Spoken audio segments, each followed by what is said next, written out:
Cinéfilos Transeúntes, un podcast de Pablo Rodríguez y Ezequiel Vigo. Good afternoon. Good afternoon. You are probably accustomed to hearing us in a different language, but because, the second part of our podcast name, Transeúntes, means move around, we decided we're going to start doing this bilingually. So, Yeah, also the format is different. Not even the language, just the format. Even the hosts are different today. Oh, yeah, we have our buddy Michael with us, who's decided to join us to dissect this beautiful show. Happy to be here. Thank you for having me. Yeah. Nice. So, we're all wearing our this is going to be a bit different Cinema. as well.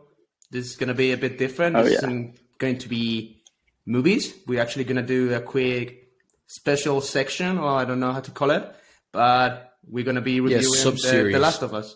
Yeah, the sub-series reviewing The Last of Us, the new HBO Max show, which I think we're all very excited to talk about.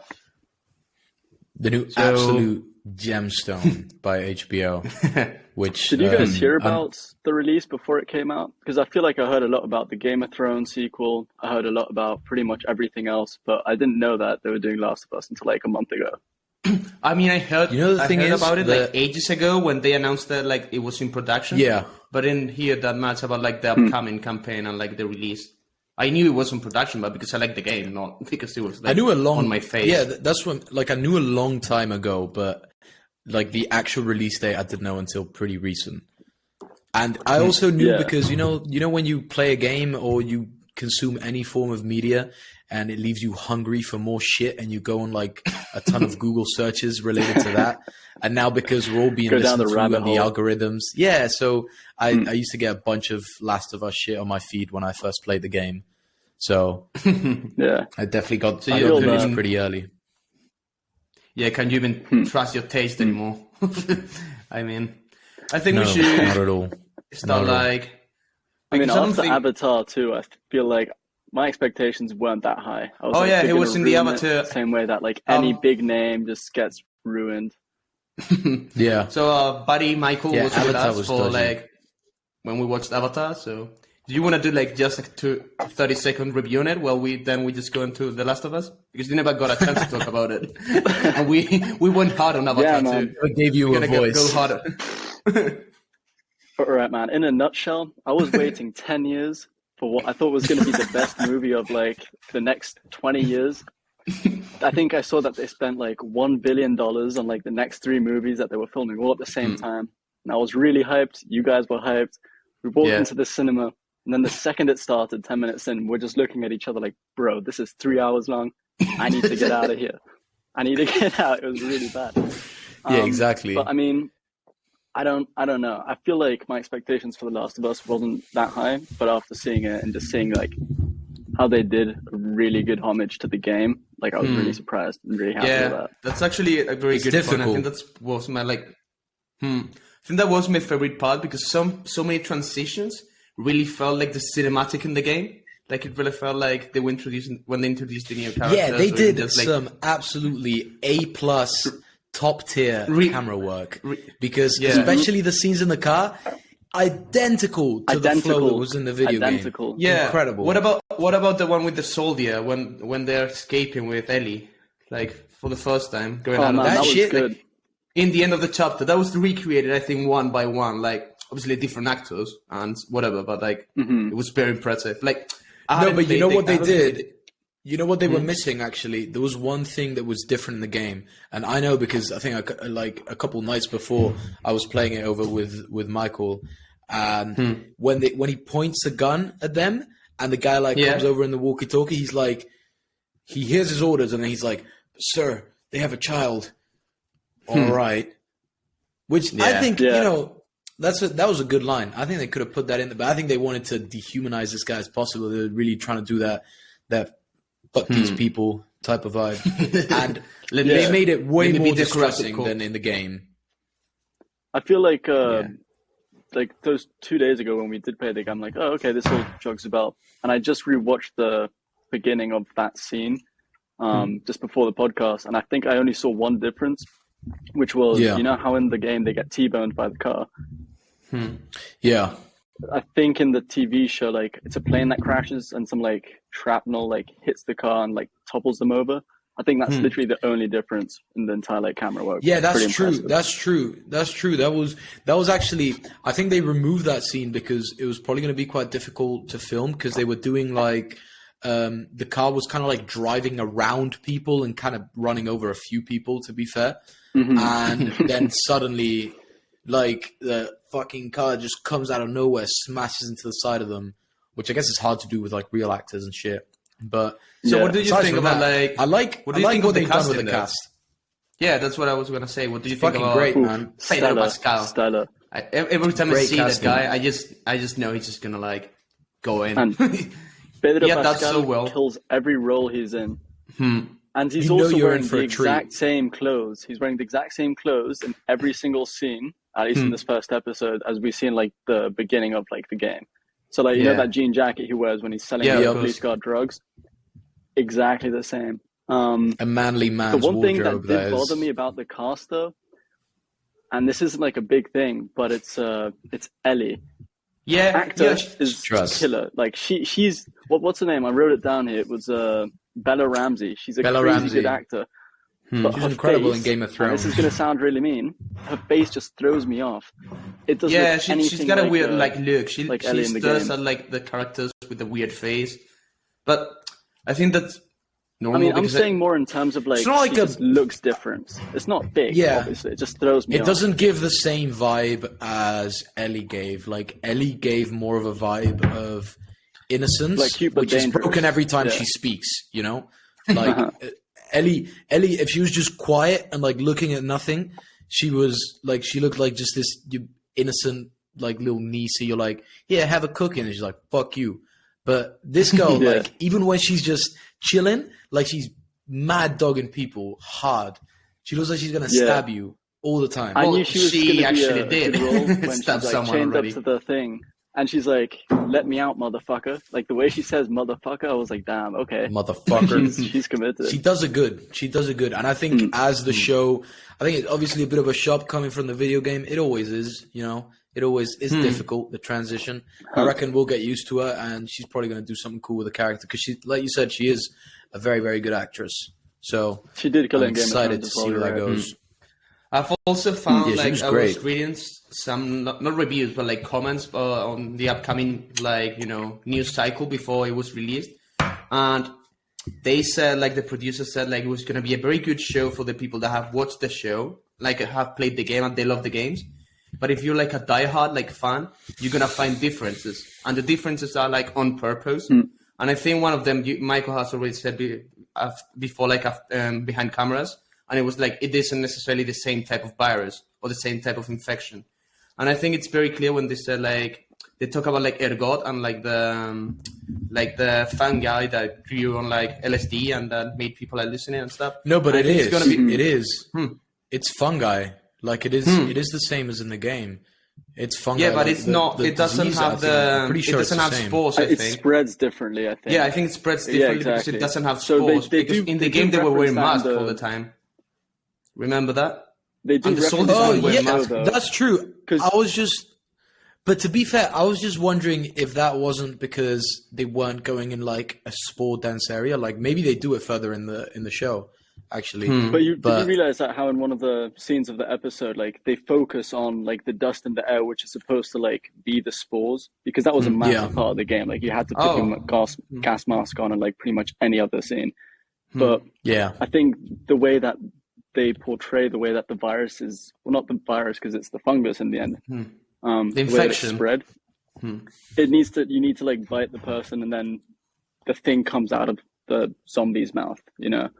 But it's not so much. I think like they probably saw the value in not having their main characters wearing a gas mask like pretty much 90% of the show. Yeah. That's a good point, actually. That's I mean, probably part but of I the think- reasoning. You're Yeah, paying but for what I Pedro think- Pascal's face. You want to get the whole face. You know? Well, talk about the Mandalorian then. Yeah, that's That's a true. good point, actually. Yeah. You get one frame of sweaty Pedro Pascal in that show.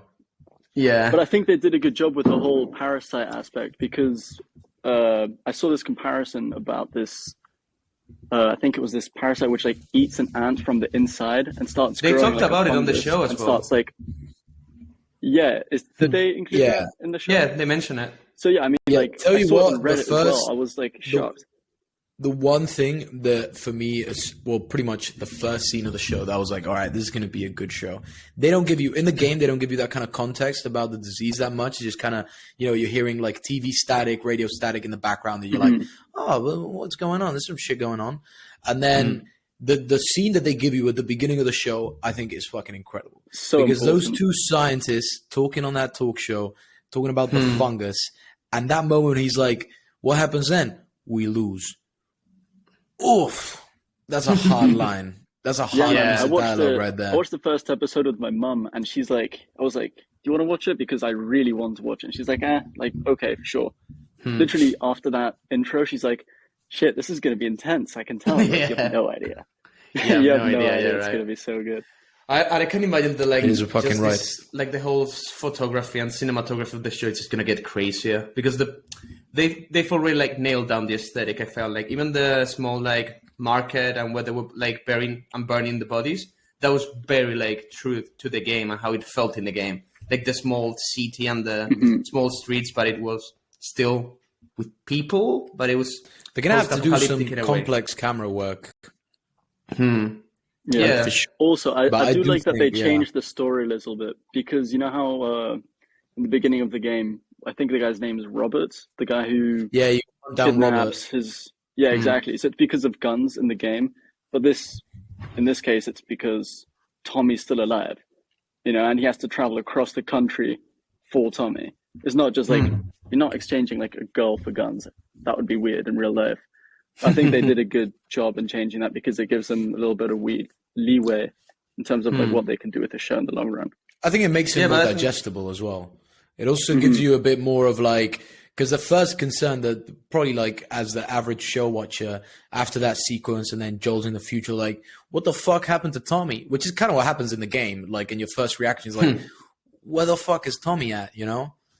And it's good that they give him like a little bit of context. I think a lot of the decisions they're making that are deviating from the game is just to make it both more digestible for the people and also easier to enjoy and easier to get into. Yeah, because we know the game, but because with the game you spend a lot of more hands-on hours, And especially, honestly, the first episode could have been its own movie. The first episode could have been an incredible movie in and of itself if it didn't end in a cliffhanger. It felt complete, but also incomplete the same way that like the Dune movie felt complete but incomplete. Yeah, I guess because you spend the whole time of Dune just watching it, and you're like, okay, we've got like 20 minutes before the movie ends. Like, what's gonna happen? Like, how are they gonna wrap this up? And then they're making room for a sequel, but then you realize they're gonna make 9 episodes of The Last of Us, which is just gonna be great.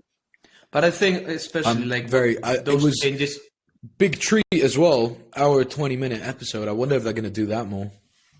I don't think so. Will. I feel like I think it's only going to be the first episode because then it's going to cut down. But I think the pacing in a video game is different than in a TV show. So I think those decisions that you said that justified the changes they're making, I think they're all going to make it just to fit to the pacing because it's not the same to like play around and you have an action scene and then you just have like a section of the game which is puzzle solving, but in a movie you just watch it, or in a TV show you just carry on with the pace. So I think those changes are going to be more in line with just a big world adjusting as well. to the TV pace. Yeah. Oh, what I think they did a really good job context. with. I like that the zombies. I feel like in zombie movies or games or whatever, too frequently the zombies are just too aware. Yeah. It's like right in the TV show, they were like running into doors, they were tripping over any obstacle because the only point is to spread the infection. Yeah, so it's like kind of like the zombies when they're like zombies in The Walking windows. Dead are like it's like they lock onto you, It's like an automatic fucking motion sensor. You walk by it and it automatically locks onto you, starts running after you. And all right, yeah, that's scary, of course. But it's also predictable. I think it's a lot more scary to have these mushroom-headed fucks that run around kind of schizophrenic. You don't know if they're charging at you. You don't know what they're doing. They're kind of looking at you weird. They got spores growing out of their fucking eyes and their mouth, and they're going crazy. I always thought that the fucking you could be describing Burning Man right now, man. Are way worse. That's true as well. It could be describing a very low-grade festival. But I do think these guys are way scarier than like regular zombies. I would definitely be way more freaked out. Oh by yeah, them. They look faster as well. They look crazier. And I'm excited also for when they introduce the clickers. Yeah, that was a huge part of the game. Like, you know, the zombies that go like, and those that's even more scary terrifying. ones.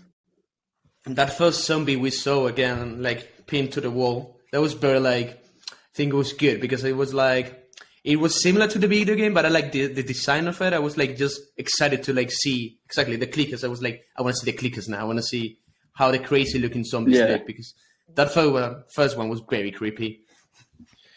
They done great with I don't know like how much of it is CGI and how much of it is just makeup, but so much of it actually seems like just practical built a effects. model for that thing. Yeah, but the thing that they did stuck to the wall.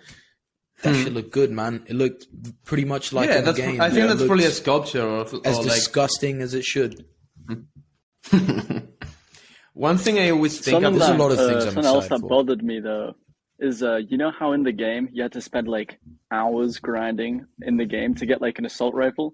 Yeah. Oh, you just Like, got it on the first chapter. I think you start off with like bricks and a pistol in the first episode. My man already. Yeah, and you get a pistol and you never use it takes the like assault late game. rifle. Huh. Yeah, but you know why that is? Legs. You know why that No, is? sorry, It's sorry. because in the game, like they don't want need you the to, because you know progression. it's too easy. But all those things that they're just doing for the sake of the game mechanics that aren't realistic, they can't get away with that shit on the show. They can't get away with there being an assault rifle you on the could say, ground. You could say And that Joel's there's like, a no, I want to shortage level of up guns. first. That You can argue too. that, like, you know, you can't just get guns. But I mean, something I did notice that they didn't have in the game was at the end of the episode when he starts beating up the police officer, Yeah. and you can see that like it's like a really brutal scene. Like he just doesn't stop punching him. It kind of felt like revenge for when in the beginning, like 20 years before, and the FERPA agent or whatever killed his daughter Sarah. It kind of feels like revenge, and then you can see Ellie kind of being like, "Oh shit!" Like, this guy's there were also like, some like hardcore. bits. He's I not like just that guys scene. taking me across the country. I really like that scene because in the game, I mean, one of the biggest elements in the game is Joel's clearly got PTSD, right? And he struggles with it a lot throughout the game, and you can tell it's kind of wired him up a little bit. And it's not in the actual game, it's not until a bit later in the game that we start seeing his PTSD come full into effect.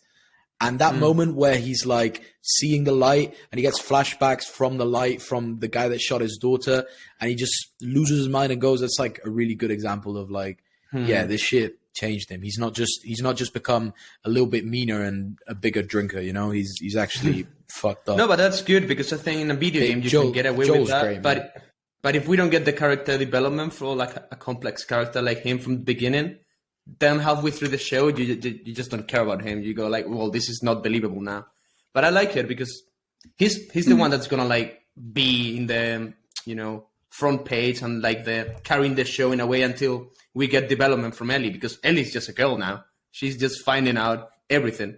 Even I like that we get to see as well like what Ellie's special thing might be towards the end of the chapter, and just leave it as a cliffhanger. But I want to see how they treat that, because I don't remember exactly how it went down on the game, how Joel found out and what his first reaction was to it.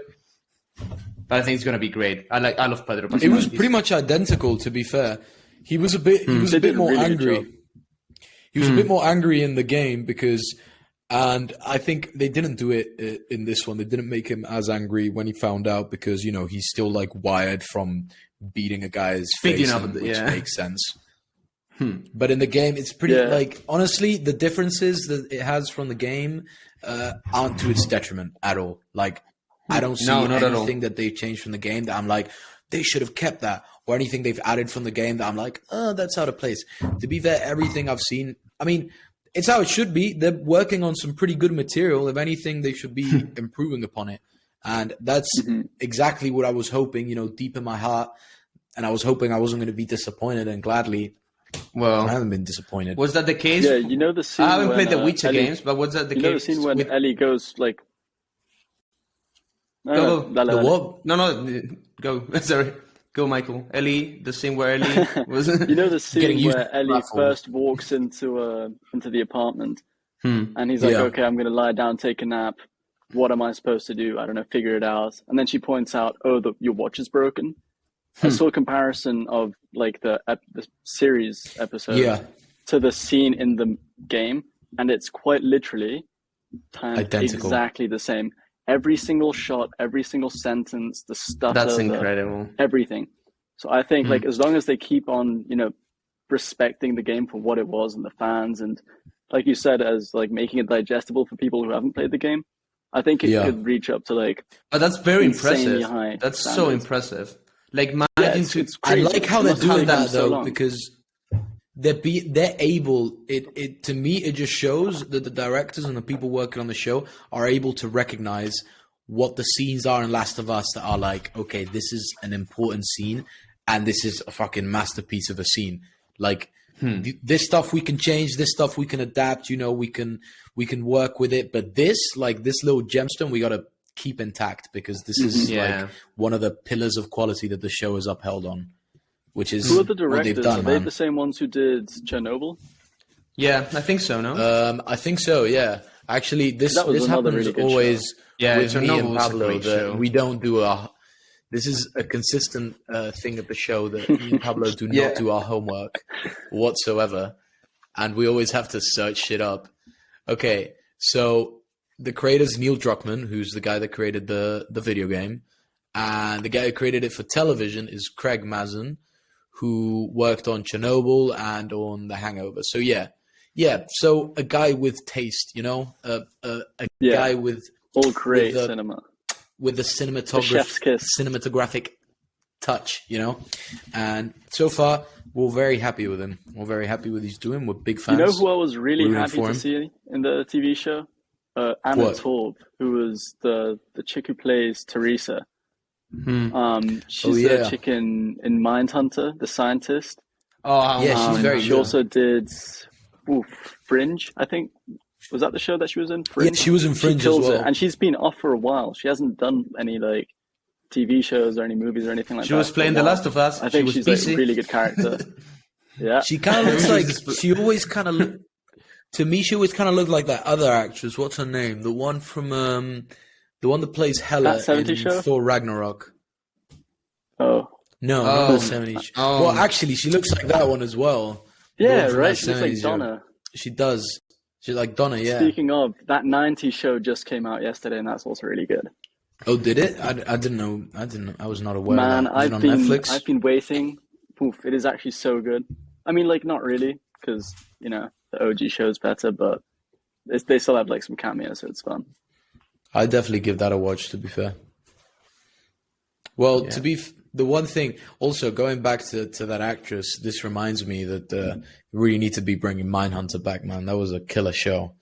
Oof. No, but they stopped it because it was too expensive, apparently, which is pretty crazy, considering it was just a show about interviewing criminals. I don't know how that was expensive, but The Last of Us was affordable.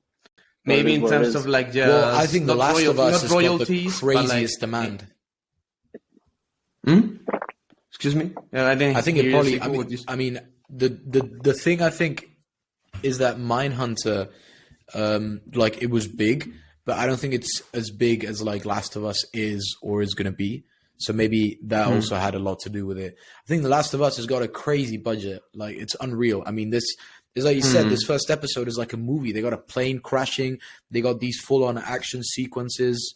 It's an hour and 20 minutes. It was. I don't think the budget in special effects is going down at all.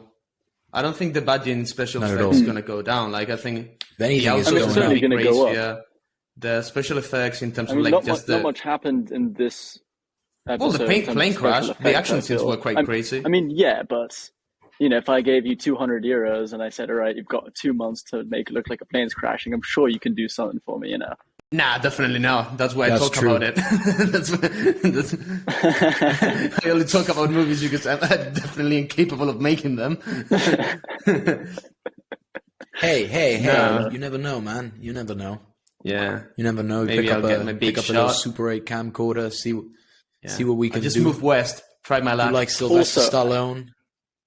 I do have Italian one question. stallion. So you know how in the beginning of the episode when they're doing like the intro with the interview, they're saying, "Oh, what if global warming goes up?" Then like everyone can get infected, right? Because the fungus needs to be above like a certain temperature. Why don't they go to a cold climate? I'm sorry. Like, why wouldn't you just head up? Why wouldn't you head up to like Canada? Let's all go to Alaska. No, but because what they say is that the fungus can't live above a certain temperature, so it can evolve at a lower temperature. And with global warming, it can already exist in a colder temperature. To survive. The what? I think they say that it needs to be. I think they need heat because they said, "Oh, what about global warming?" I think. No, but I think it's what a sequel said. And everyone's like, "Oh shit!" They died above certain temperature. The world now heats up. They need to adapt. They need to adapt so they can, live in warmer climates. Either way, I mean, that whole exchange to me is as good as dialogue gets. Because when the guy, when he's like, yeah, but surely, fungus can't, Mr. Doodly fucking 2-bit scientist that they had on the left of him. Oh, but fungus it really can't managed to live around. replicate like the. But if only the world were to heat up a little bit, like, you know what I mean? It's a kind of dialogue that leads you to understanding it on your own without. But I think it's really to global warming and the issues it could bring, though. I think it's like not the point of the conversation, but I think it's like maybe let's not let. No, it's one of those things that are out of our time. So like, it touches home, I guess. It really it's relatable in a way. But I think what they managed to do with that first scene is really replicate the vibe of like those scenes in Chernobyl, where it was like very, very, very cold, very bland, but very like subtle in a way. It wasn't like aggressive. It wasn't an action scene. It was like very cold. It was very dramatic. And the lighting was very good as well there. Yeah. I always like when they recreate like TV shows. Yeah, honestly, the cinematography was just perfect. Everything about the way that they filmed it was really good. When what's his name? Joel first goes to pick up Sarah. Like, you know how she goes into the neighbor's house, sees the grandma zombie, and comes back outside. You know how they turn the camera when, I think they called her Denise, like the neighbor, runs out because he hit the neighbors with a car. The camera turns and then all of a sudden you can see the neighbors eat Denise. Yeah, it's such a small little thing, but I was like, hey man, like you deserve it. You deserve it. So dumb to go outside. Like you've seen planes crash. Trust. You've seen people get run over and you go to check the person who's been run over and it's still moving. I don't know. I always love when idiots get punished in these kind of shows. Like in horror shows and stuff like that, when just blatant idiots are like, don't go down that way, and they go down that way and they get their throat slit. Most people are like, oh no, Denise is dead. It's like, nah, fuck Denise. That's natural selection right there. At this Denise point, gone, man. Nothing Denise more we can do for her. All right, and I think we should get going. I think we should get going, just like Denise. So I want to ask, especially Michael, since he's like, I think he's going to be a guest for some episodes of The Last of Us. What are you looking forward, like, in the next episode? What do you think is going to, even if you remember the game or not, just what are the things that you want to see develop? I'm hoping that every single episode gives you the same feeling as the first one. Because I think one of two things can happen. Either they put a lot of effort into the first one so they can retain the audience. But, obviously you can't have an action-packed episode every single episode. Yeah. That being said, in the game, the whole time, it felt like you were doing something meaningful. You weren't just like running around. Even in the quiet bits. To check for bullets. Even those quiet bits where you had to be creeping around an abandoned building for literally an hour just to get to the next level. I hope they do something like that. Like just no talking. It's just a stealth mission. And they're just trying to creep around the city. Exactly.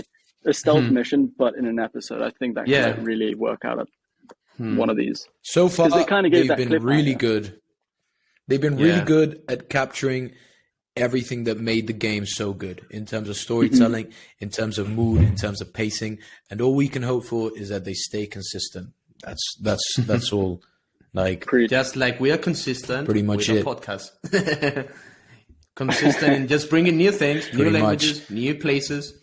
We don't know where we are today, but I think we should sign off. All right, we're heading up to the little 30-minute mark. Thanks for having me.